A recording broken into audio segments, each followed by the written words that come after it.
Olá, o meu nome é Milane de Souza Carvalho, eu sou doutoranda no programa de pós-graduação em Letras da Universidade Federal de Pelotas. Vou apresentar o trabalho intitulado Provocar aborto no Brasil, uma análise discursiva sobre sentidos em disputa, orientado pela professora doutora Luciana Yost Vinhas. Em função de a legislação penal brasileira criminalizar o aborto, parece ser comum acreditar que interromper voluntariamente a gestação não é uma prática frequente no país. Entretanto, conforme apontam as pesquisas nacionais de aborto, muitas mulheres morrem anualmente vítimas de tentativas de abortos clandestinos. Assim sendo, o Partido Socialismo e Liberdade ajuizou em 2017 a arguição de descumprimento de preceito fundamental número 442 para questionar os artigos 124 e 126 do Código Penal que criminalizam a prática do aborto no Brasil. Como parte integrante do julgamento da ADPF, a então ministra Rosa Weber, então também relatora do caso, convocou uma audiência pública.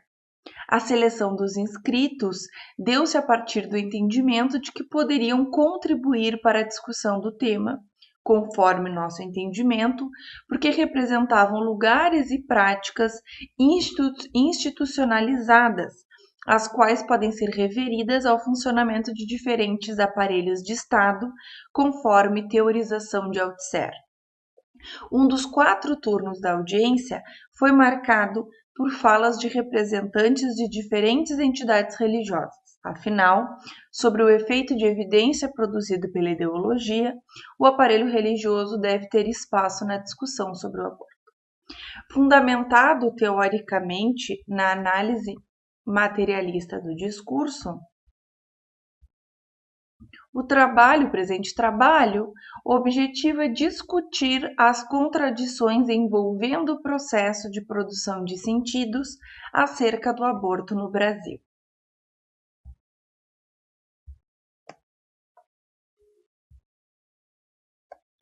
Com esse objetivo, o movimento teórico-analítico apresenta, primeiramente, a análise de uma das perguntas feitas pela juíza Joana Ribeiro Zimmer, em 2022, em audiência com uma menina que buscava a garantia do direito ao aborto legal.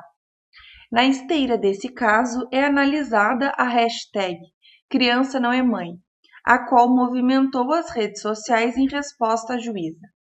Por fim, é analisado um recorte de uma fala da então ministra da Mulher, Família e Direitos Humanos, Damares Alves, sobre outro caso que teve grande repercussão nacional.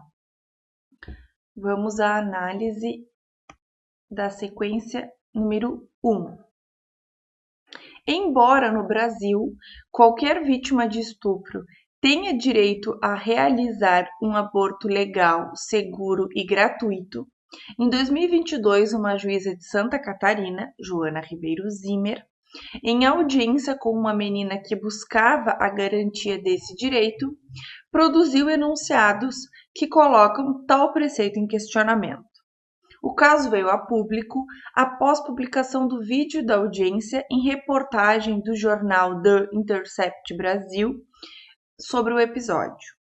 Em tensão com as determinações do aparelho jurídico, a partir do qual a vítima de um estupro deve ter o seu direito ao aborto efetivado, a juíza perguntou à menina: "Você suportaria ficar mais um pouquinho?"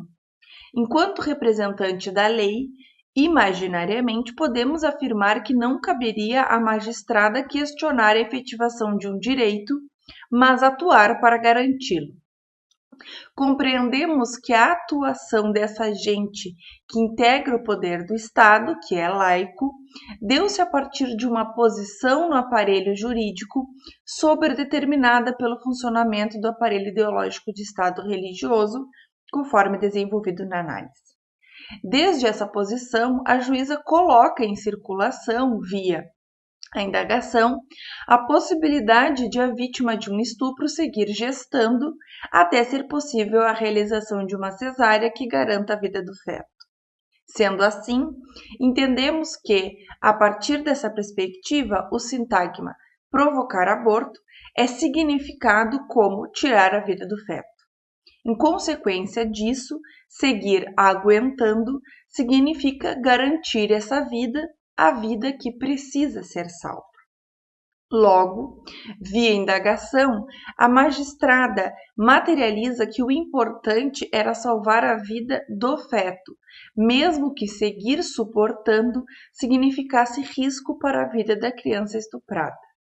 Dessa forma, materializa o pré-construído de que quem merece viver é o feto, pois este sim é um inocente.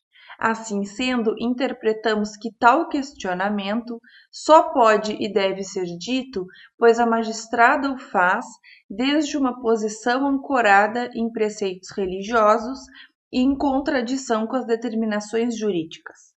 No âmbito religioso, o aborto é majoritariamente significado como uma forma de desrespeito ao sexto mandamento bíblico: não matarás.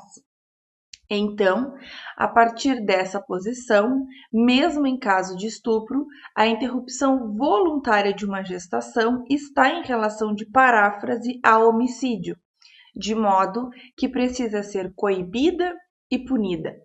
Compreendemos que, em tensão com o aparelho jurídico, a pergunta feita à menina estuprada dá-se desde uma posição a partir da qual, mesmo nos casos previstos em lei, é possível dizer: a mulher que faz aborto é pecadora, a mulher que faz aborto é assassina, a mulher que faz aborto é egoísta, existe vida desde a concepção.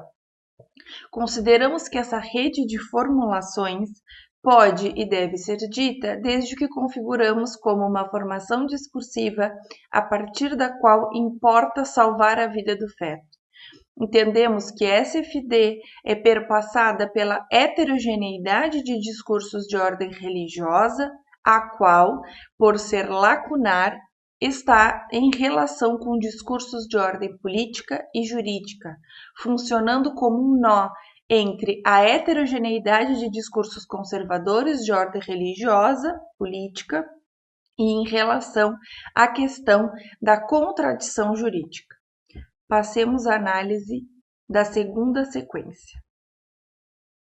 A pergunta da magistrada ganhou grande repercussão nas redes sociais. Em resposta, internautas se manifestaram tuitando a hashtag Criança não é mãe. Enquanto os enunciados da juíza significam a menina como mulher, nota-se que, na hashtag, a referência à menina é feita a partir do sintagma criança. Além de ser vítima de estupro, caso em que o Código Penal prevê o abortamento legal, via hashtag é ressaltado o fato de tratar-se de um estupro de vulnerável. Essa designação é colocada em relação de negação com a possibilidade de ser mãe. Quer dizer, criança não pode ser mãe. Criança não é mulher. Ter as condições biológicas para gerar um feto não a faz mãe. Logo, ser criança e ser mãe não estão na mesma rede parafrástica. Assim, compreendemos que a menção à hashtag criança não é mãe estabelece uma cadeia significante em identificação com o que determina o aparato jurídico. Na hashtag, pela designação atribuída à vítima, resgata-se uma obviedade jurídica, ou seja, o que todo mundo sabe sobre ter conjunção carnal com menor de 14 anos. Trata-se de um crime sexual contra vulnerável. Logo, a gravidez só pode ser resultado de um estupro. Logo, o aborto é autorizado. É mantido o estatuto de crime, mas sem pena. Interpretamos, como efeito da análise que está sendo desenvolvida, que a materialização da hashtag dá-se em identificação com a forma sujeito do que configuramos como uma formação discursiva a partir da qual é possível dizer: A mulher que faz aborto em caso de estupro não é criminosa. Quem provoca aborto com o consentimento da gestante em caso de estupro não é criminoso. A mulher que faz aborto em caso de estupro não está fora da lei. A mulher que faz aborto em caso de estupro não pode ser denunciada legalmente. Da mesma forma, seria possível dizer, a partir da mesma FD, a mulher que faz aborto sem ter sido estuprada é criminosa.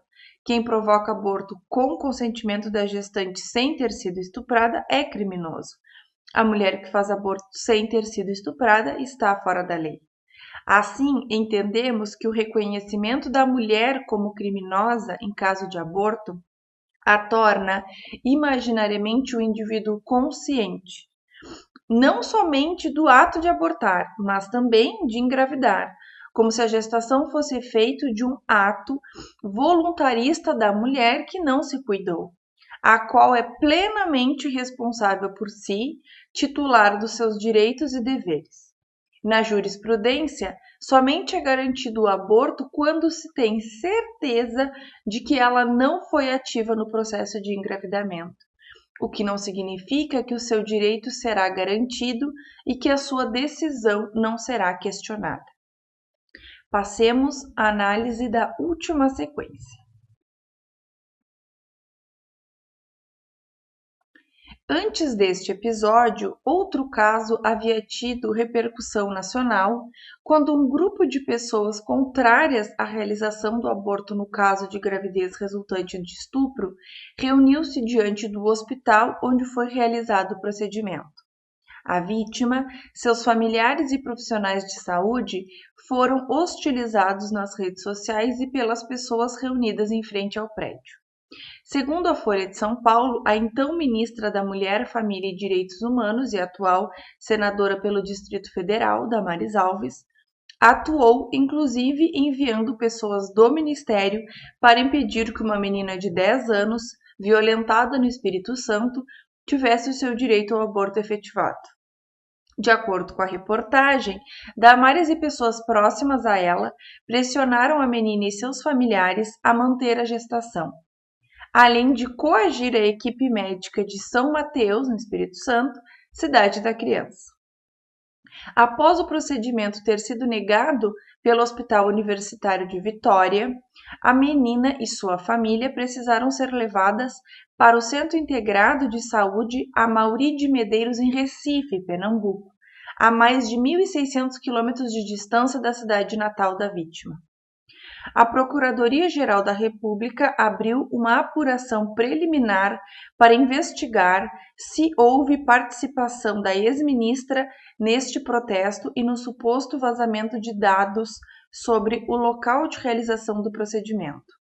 Segundo reportagem da revista Exame, o grupo objetivava levar a criança a um hospital em Jacareí, no interior de São Paulo. No local, supostamente, seria realizada uma cesariana para tentar salvar a vida do feto, embora isso representasse risco à saúde da menina. Então, ela precisou entrar no porta-malas de um carro para acessar o hospital sem ser vista. Em entrevista ao programa Conversa com Bial, no dia 18 de setembro de 2020, um mês após a realização do aborto, Damares Alves comentou sobre o caso.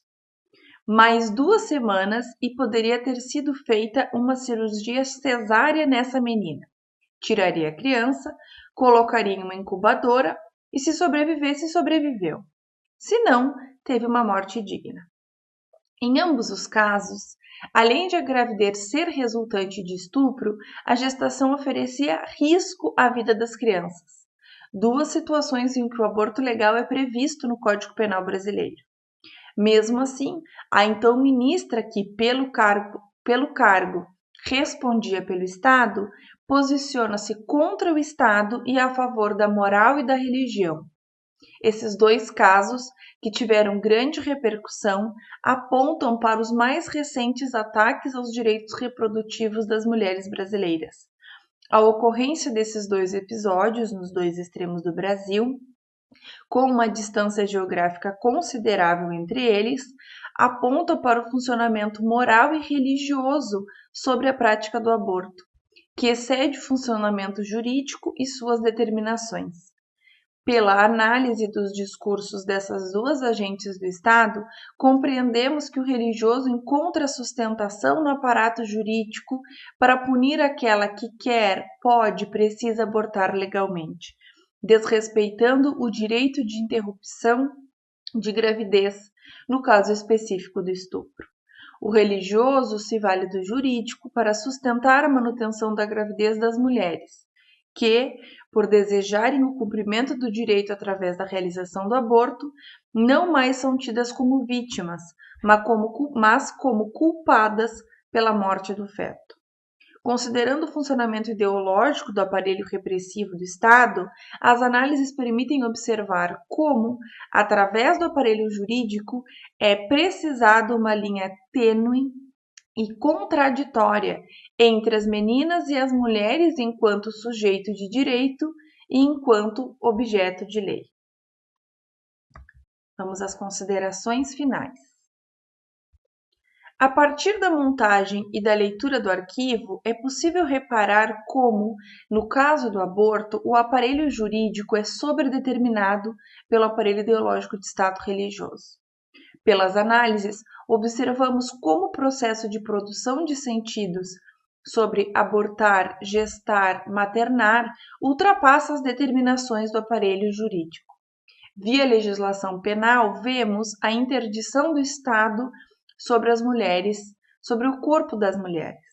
Embora sujeitos de direito, no que se refere ao aborto, tornam-se objeto de lei, o que significa que, para o Estado, o sujeito pode ser separado do seu corpo, do qual as mulheres têm, então, no caso do aborto, autonomia relativa conforme Carvalho 2021.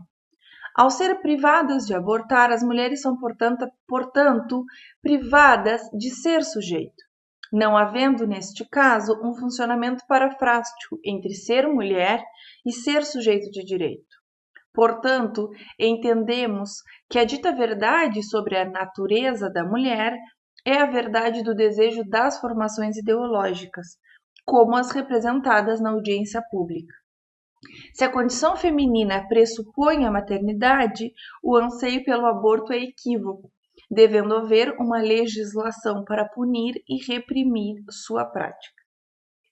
Apresento as referências